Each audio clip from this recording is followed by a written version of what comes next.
Bueno, vamos entrando un poco en materia al tema que vamos a discutir hoy en la mesa de miércoles. Ahora la teoría del presidente es que a la Corte no le compete decidir sobre la prisión preventiva oficiosa. La Suprema Corte es un tribunal constitucional. Su trabajo es justo interpretar la Constitución en su conjunto y dirimir algunas controversias que pasen. Según Andrés, que los ministros quieren actuar como legisladores porque quieren dejar inaplicable esa parte que habla de la prisión preventiva oficiosa del artículo 19. Saben que su postura es muy clara, ¿no?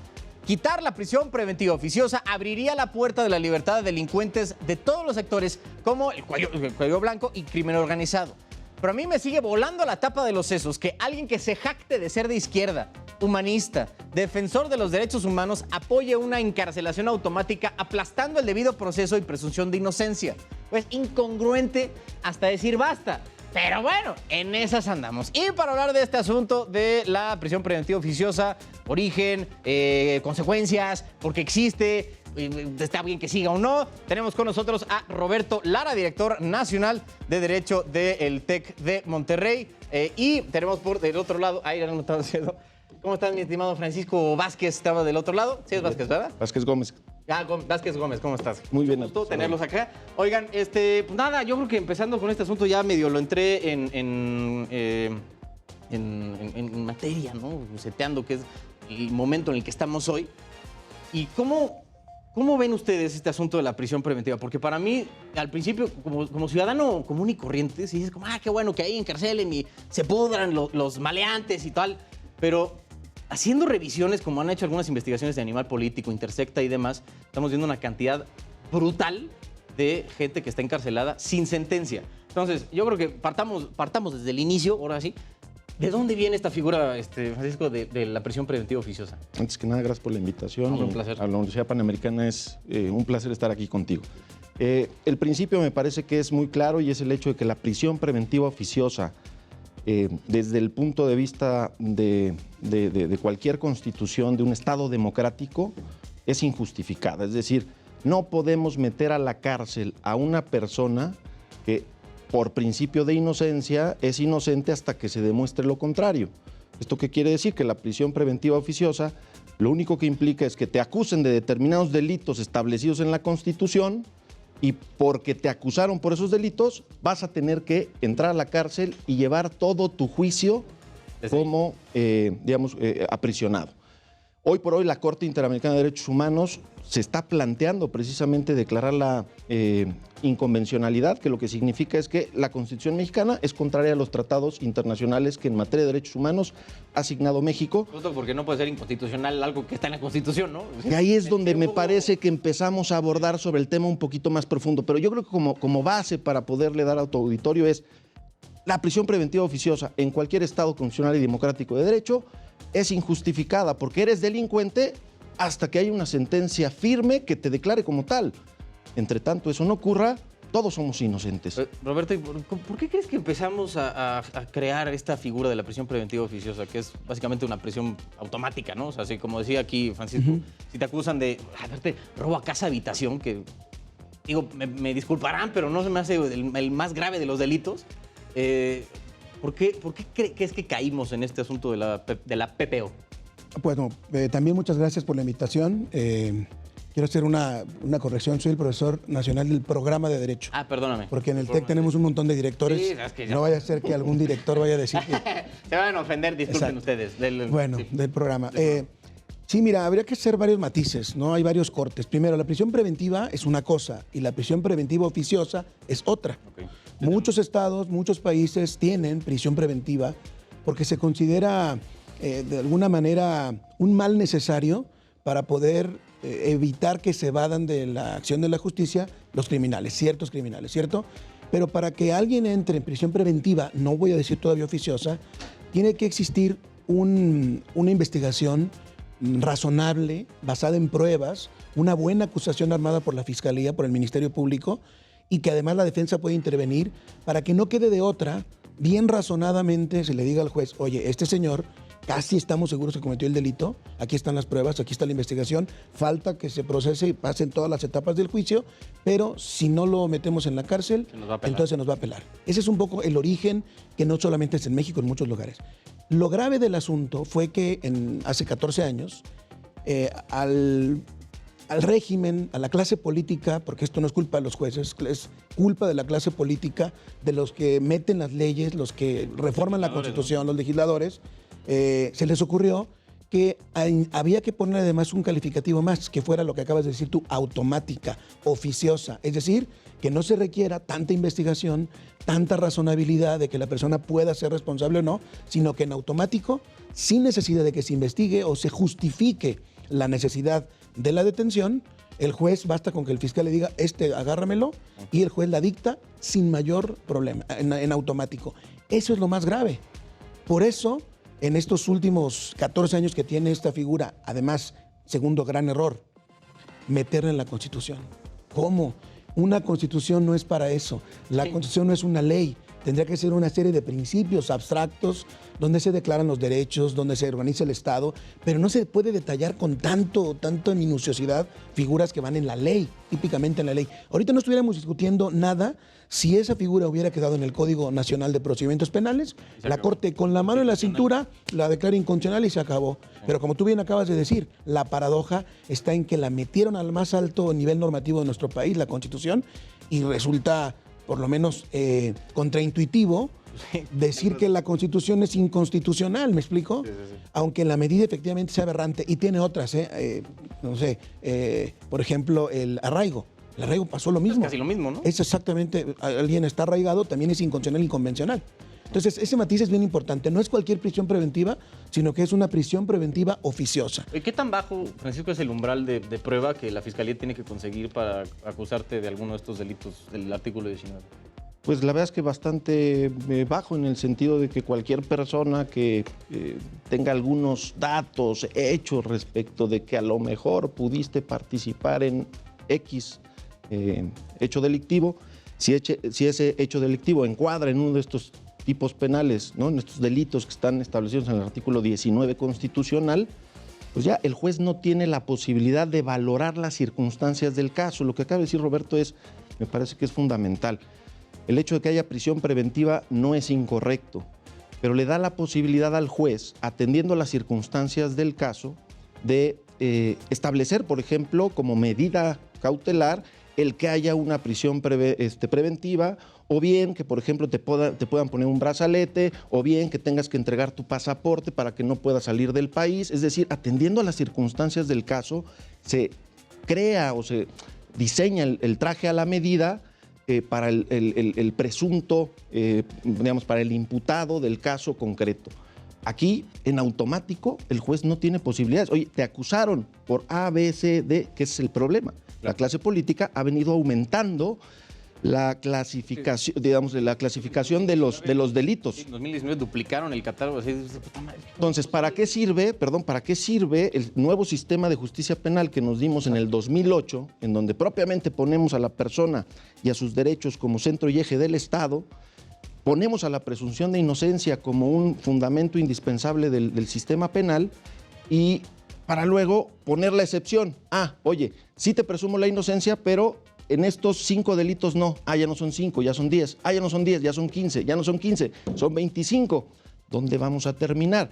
En ese sentido, desde el punto de vista jurídico, me parece y considera Roberto que nadie podría justificar la prisión preventiva oficiosa como parte de nuestro sistema jurídico. Yo creo que hay una cosa importantísima. Esto finalmente es la respuesta a una política pública, y cuando decimos política pública también hablamos de promoción del político de turno. Fallida. En su momento se quiso lucimiento, digamos, se quiso decir, yo sí voy a meter a los delincuentes en la cárcel, y entonces quien promueve en esos años, quien promueve que se eleve a rango constitucional, está haciendo política, está haciendo imagen pública, está tratando de posicionarse políticamente para que la gente lo... Exactamente. Y no se lo pensaron bien. No le preguntaron a abogados, no se pusieron a analizar las consecuencias de esto. Ahorita tenemos 92,000 personas, arriba de 92,000 personas en México con prisión preventiva oficiosa. Es impresionante. Debe ser de los países que tienen una cifra de las más elevadas. Yo estoy convencido. De hecho, tenemos unas cifras de algunos estados donde hay más, el porcentaje de internos sin sentencia. Exacto, es mayor. Es que es lo mismo, ¿no? Que, digo, hay que hacer una diferencia entre la prisión preventiva oficiosa y la justificada, pero aún así hay una cantidad bestial de gente, por ejemplo, en Tlaxcala, que ahí hacen la diferencia, ¿no? Entre hombres y mujeres. Por ejemplo, el porcentaje en Tlaxcala es de 70% de los hombres no tienen sentencia y el 85% de las mujeres. Esto con corte en diciembre de 2021, ¿no? Al menos eso es en Tlaxcala y creo que es el caso más grave allá aledaño a Puebla, ¿no? Y ahí digo, hay casos de la Ciudad de México, también está de Nuevo León. Bueno, el caso de la Corte Interamericana es una persona que estuvo 17 años en prisión preventiva. Bueno, Vallarta sigue ahí. Israel Vallarta todavía está ahí. Y ya lleva para 18. Va para 18. Y dice, ¿para qué? Para que pasó mañana y diga, no, disculpen, nos equivocamos, ¿no? Es decir, ahí hay un tema que evidentemente es injustificable. Creo que el segundo tema de análisis, Roberto no me dejará mentir, es si la Corte, como Tribunal Constitucional, puede declarar la inconstitucionalidad de una norma constitucional, ¿no? Que esa es la paradoja interesante. Es que, mira, justo ahorita te iba me iba a poner un poco técnico, porque como tengo entendida la acción de inconstitucionalidad es que vas una ley contra la Constitución. Correcto. Y aquí estamos yendo Constitución contra Constitución. Entonces, las dos cosas, porque aquí también hay al mismo tiempo, el Código Nacional de Procedimientos Penales se está declarando inconstitucional o inconvencional, pero lo curioso es que tiene coma por coma, palabra por palabra, el mismo texto del 19. Por lo tanto, si te cargas el Código de Procedimientos Penales, creo que es el 167 o 163. 167. No me acuerdo el número. Si te cargas ese, como en cualquier acción, no pasaría nada. Pero como es igualito al texto constitucional, esa es la diferencia de este asunto con otros que se quieren comparar y no son iguales. Si tú dices que se expulsa, ese es el efecto de una acción de constitucionalidad, con 8 votos, por supuesto, se expulsa del orden jurídico mexicano la norma legal. Pero como es el pedacito, pero como es igual al pedacito que dice el 19, eso quiere decir, en buena lógica, que también estás expulsando del orden jurídico la Constitución. No tendría ningún tipo de sentido si dices como, aquí está mal, pero aquí no. Exactamente. ¿No? Entonces, ese es el problema. No es la única manera de hacerlo.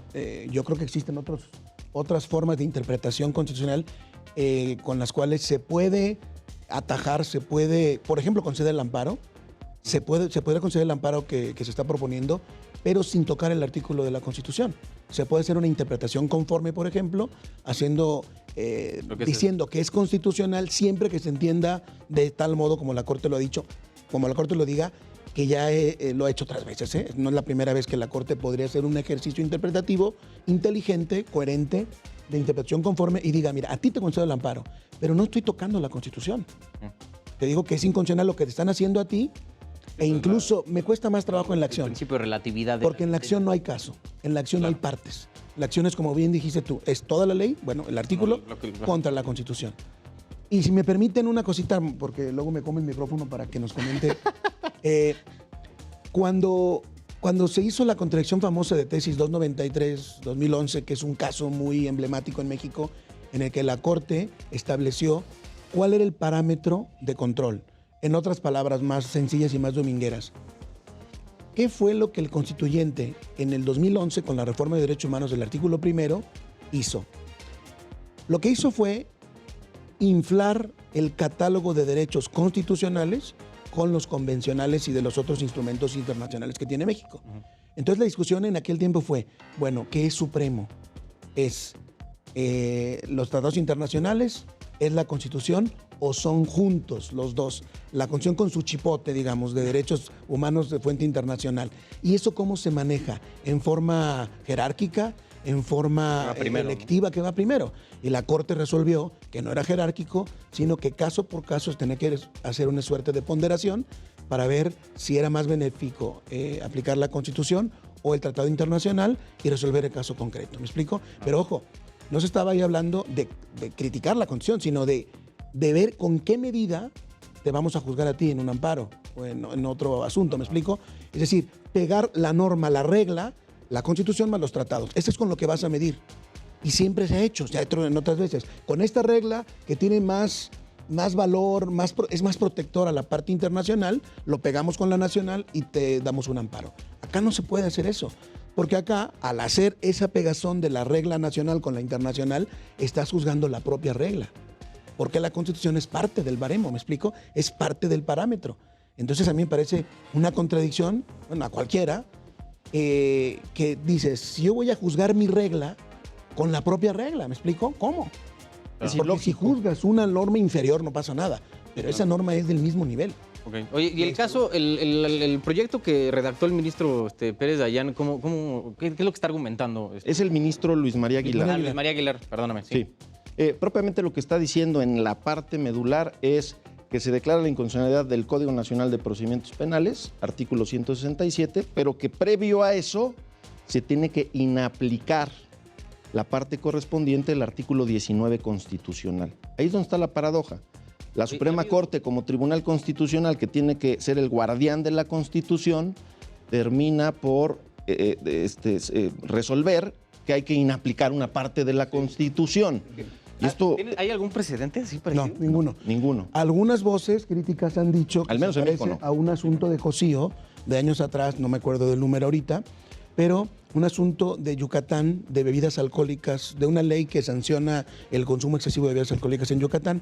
Ahí la Corte declaró inconstitucional esa ley de Yucatán porque ponía un trabajo en favor de la comunidad. O sea, eso está prohibido. Pero el artículo 5º constitucional que regula el derecho al trabajo no era tan protector como la OIT, como otros instrumentos internacionales. ¿Qué hizo la Corte? La Corte dijo, mira, vamos a interpretar el parámetro, la regla para medir, pegando el 5 con los tratados internacionales y entonces sí inaplicamos tu norma inferior. Está bien, esto no se parece en nada, porque acá la norma inferior es igualita a la Constitución. ¿Me explico? Y ahí es donde está el problema, que no hay precedente. Si lo hace México, si lo hace la Corte el lunes que viene, mucha gente va a estar contenta. Nosotros de alguna manera, digamos, yo me voy a dividir, así la esquizofrenia, ¿no? La mente dividida, porque por un lado me daría a mí mucho gusto que se erradicara una figura tan nefasta, tan violatoria de derechos humanos, pero por otro lado me preocupa ya desde ahorita que la Corte se arrogue semejante poder. Yo diría que junta dos poderes en uno, el poder de intérprete de la Constitución y el poder de cambio constitucional, que le toca al Congreso de la Unión y a las legislaturas locales. Entonces la Corte tendría dos poderes de los tres poderes del Estado. Hoy es prisión preventiva y mañana, ¿qué les parece no reelección? La no reelección en muchos países está permitida. Si nos sometemos al estándar internacional, nos pueden condenar por no permitir Podría ser la reelección. antidemocrático.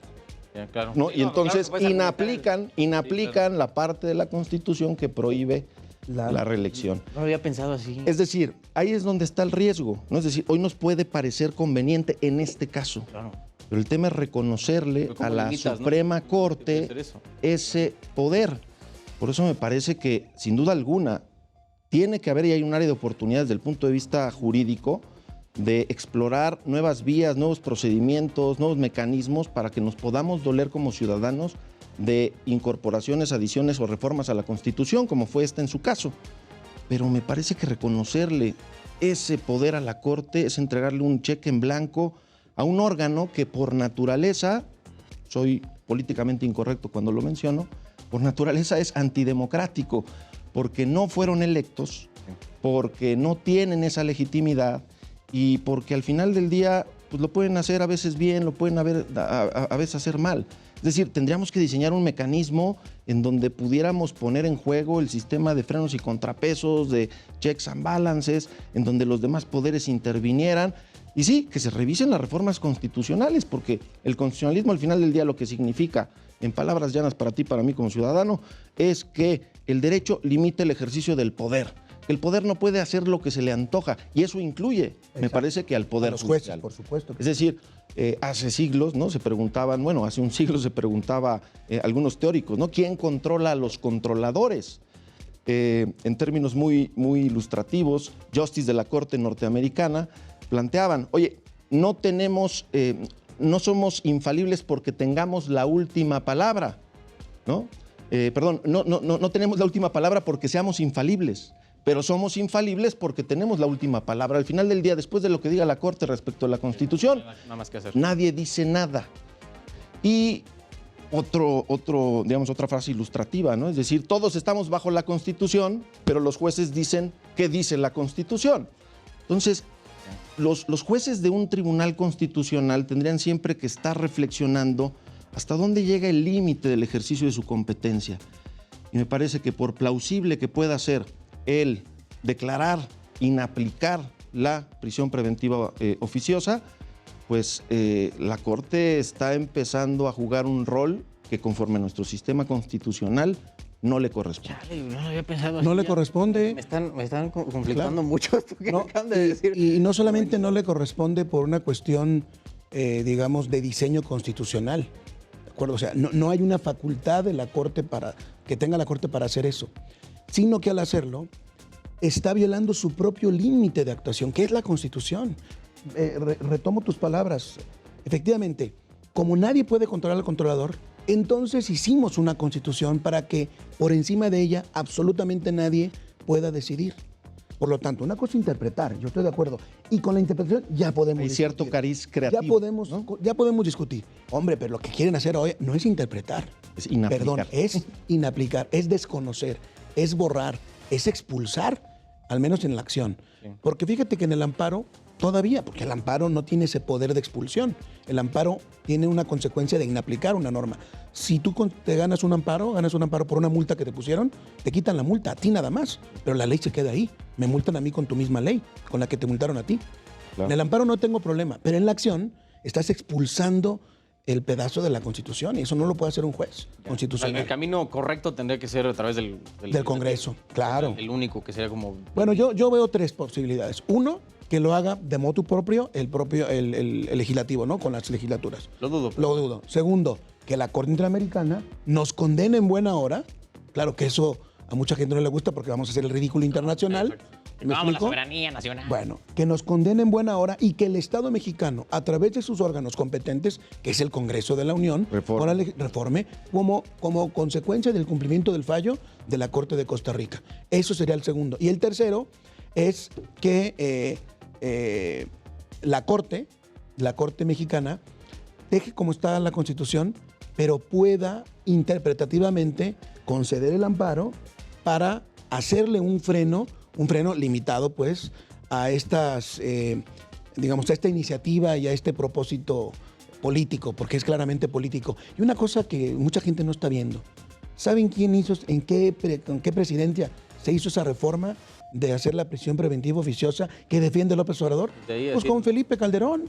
Y haciendo números, justo lo estaba haciendo ahorita que... Es increíble Paradoja. que el presidente que odia a su némesis esté defendiendo una política que impulsó él.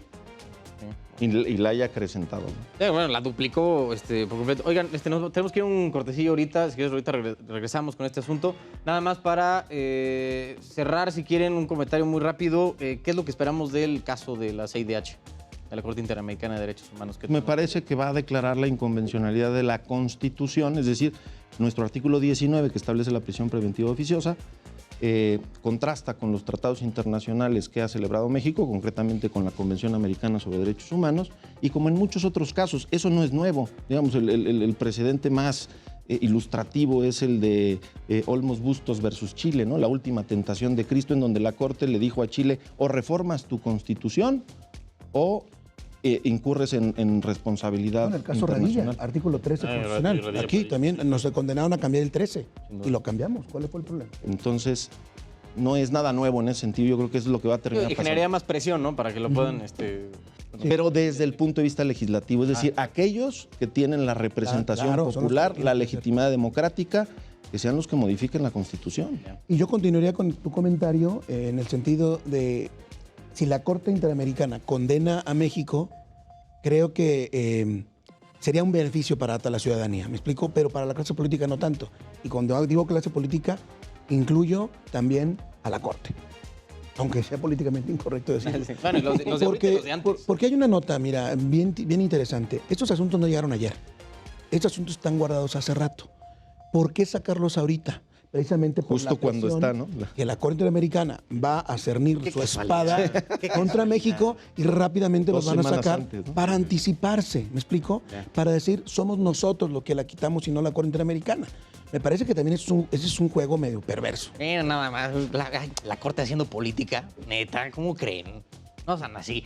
Vamos a ir a un corte, ahorita regresamos con lo que podría pasar, los efectos posibles en caso de que la Corte decida declarar inaplicable el artículo 19. ¿De qué te estás riendo?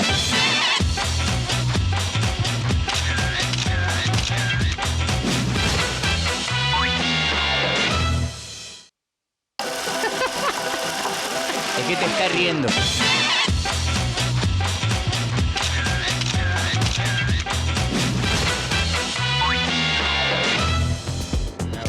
Ay, no, si hubieran las pláticas que nos echamos ahorita en el corte. Oigan, a ver, suponiendo sin conceder que la Corte, digamos, llega el lunes y votan 8 ministros y ministras a favor de la inaplicación de esta parte, ¿no?, del artículo 19. ¿Cuáles van a ser los efectos? Vamos a ver a toda la gente que encarcelada bajo la figura de la prisión preventiva oficiosa salir en libertad. ¿O más o menos cómo sería el proceso?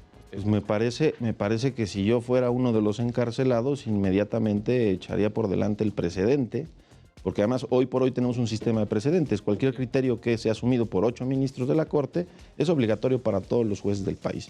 Si yo estuviera dentro, inmediatamente diría, oye, como decimos, el artículo 14 constitucional permite la aplicación retroactiva, ¿no?, del derecho en beneficio de...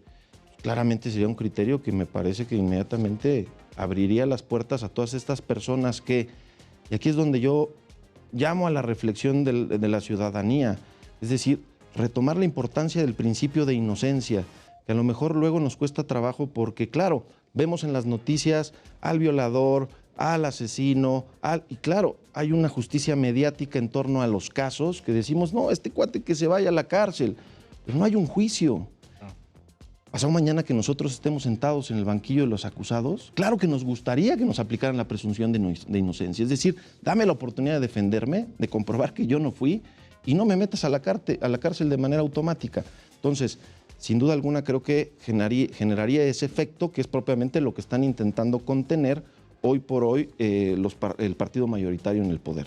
Entonces, es que sí, como que sí dices, sí, que los encarcelen hasta que te pase a ti o a alguien cercano. Claro. Y es cuando dices, no, como que no está tan chido este asunto, ¿no?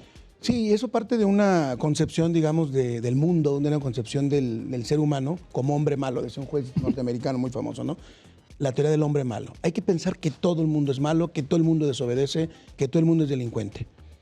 Pero esta postura realista, digamos, pues no tiene mucha justificación en todos los casos, porque como bien dices, parece que el juicio no se hace por profesionales del derecho, sino por los medios de comunicación, por fuente ovejuna, el mismo pueblo. Cuando ve una persona acusada, existe el rumor aquel de la Inquisición española, ¿no? Algo habrá hecho, porque nadie que ande en buenos pasos está con la policía o está en una cárcel o está en un juzgado. Ese es un error terrible de apreciación, porque cualquiera de nosotros somos potencialmente pues responsables de la comisión de un delito. Chocas, atropellas a alguien y vas a estar en un ministerio público, en una fiscalía, detenido y puedes eventualmente ingresar a la cárcel. Te pueden decir que fue homicidio doloso y vas al tanque, ¿no? Y en un país civilizado, en un país de leyes, en un país donde el gobierno es de las leyes y no de los hombres, hay un proceso, oportunidades de defensa, presunción de inocencia, debido proceso, para que tú, primero, sea el Estado el que tenga la carga de probar que tú fuiste, y no tú. Tú no tienes por qué probar lo que niegas. Esa es la presunción, que le toca al Estado investigar, que le toca al Estado probar que tú fuiste, no al revés. Porque en los estados, claro, antes de la Ilustración, en Europa, antes, digamos, de la modernidad del derecho, después de la Ilustración, era así. Era, aquí nosotros decimos que tú fuiste y demuestra que no. A ver, pues claro que no puedes demostrar que no y te encarcelaban y ya está. Era la presunción de culpabilidad, pero se supone que la luz llegó para darnos el giro contrario. Hoy es una presunción de inocencia. Oye, ¿ustedes cómo resolverían este asunto entonces? Después ya del dilema que planteamos entre la clara violación que es la prisión preventiva oficiosa de los derechos humanos y la rogación, ¿no?, de este poder en la Suprema Corte, ¿cómo podríamos resolver, ¿no?, este asunto? Desde mi punto de vista, Roberto, no sé cómo lo veas, pero en la acción de inconstitucionalidad, que es el juicio que tenemos ahora, es que la Corte reconsidere ese criterio que sentó en la contradicción de tesis 293 para asumir claramente que los derechos humanos, tanto reconocidos en la Constitución como en los tratados internacionales, forman un bloque y que cuando estés en un caso y tengas que aplicar la mejor norma para proteger los derechos, no importa si está en fuente nacional o está en fuente internacional, aplicas la mejor. Sería reconsiderar este criterio y reconsiderado Perfectamente, me parece que la Corte podría declarar la inconvencionalidad del artículo 167, punto, aplicando el Tratado Internacional, pero sin la necesidad de inaplicar una cláusula de la Constitución. Simplemente es, tengo un caso, tengo dos normas aplicables a ese caso, aplico la mejor. ¿Cuál es? La de fuente internacional. Y ahí indirectamente manda un mensaje. ¿A quién? Al Congreso de la Unión, al Poder Legislativo Federal y de los estados, diciéndole, oye, tu cláusula constitucional es inconvencional, choca con los tratados, ¿no? Y es más, podría echar mano de lo que en la doctrina se conoce como las sentencias estimatorias, ¿no? Darle una directriz, un mensaje concreto. Oye, ve cambiando, ve pensando en modificar tu cláusula constitucional porque nos está metiendo en problemas, pero que lo haga el órgano competente para reformar la Constitución, no la Suprema Corte. Yo estoy de acuerdo contigo, salvo en una cuestión. Igualito. Ayúdame. Es decir, yo creo que se puede armar el parámetro de constitucionalidad y convencionalidad, como se hizo en el caso de Yucatán, para tener un bloque que resulte más protector que la pura Constitución, que no protege nada, que reconoce al revés el derecho, ¿no? Una vez que tengamos el bloque, se interpreta, digamos, la norma y se dice, no, yo no la declaré inconstitucional, yo diría o inconvencional. Yo diría, es convencional sí, solo y sí. es constitucional. Sí, solo sí, se entiende por oficiosa esto. Y ahí se le puede dar una interpretación muy rica, se le puede llenar de contenido normativo la Corte como quiera. La Corte tiene ese gran poder.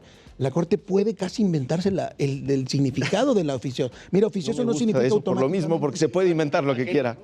Pero bueno, pero es más grave que cargarse la norma. O sea, cortarle con la tijera a mí me... Pero en cambio si dice, mira, oficioso, aquí no va a significar que sea automático. Va a significar que te sientes con las partes, que revise el Ministerio Público, ¿no? Que vengan medio convertirla en la no oficiosa interpretativamente, ¿me explico? Pero con el fin de dejar a salvo la Constitución y de todas maneras yo sí haría parte estimatoria, ya se ha hecho. Yo haría un apartado en la sentencia de interpretación conforme, concediendo el amparo y declarando fundada la acción, pero con interpretación conforme solamente. Y con la parte estimatoria. Exacto. Y diciendo en un apartado especial de la sentencia, va por ahí unos consejos, va por ahí unos argumentos persuasivos, digamos, hacia el constituyente, hacia la clase política, para que vayan haciendo el trabajo. Te digo, Juan, para que entiendas, Shana, ¿no? Exactamente. Roberto, me parece que eso podría ser una solución. Roberto, Francisco, qué gusto tenerlos por acá. Yo disfruté mucho, al menos esta página, se me fue como agua, mano, entre los dedos. Pues otro día los vamos a molestar, mano, para que vengan igual los dos para discutir el vasto mundo, ¿no? de los asuntos constitucionales y del derecho que hay aquí en nuestro bello México. En News Corte volvemos.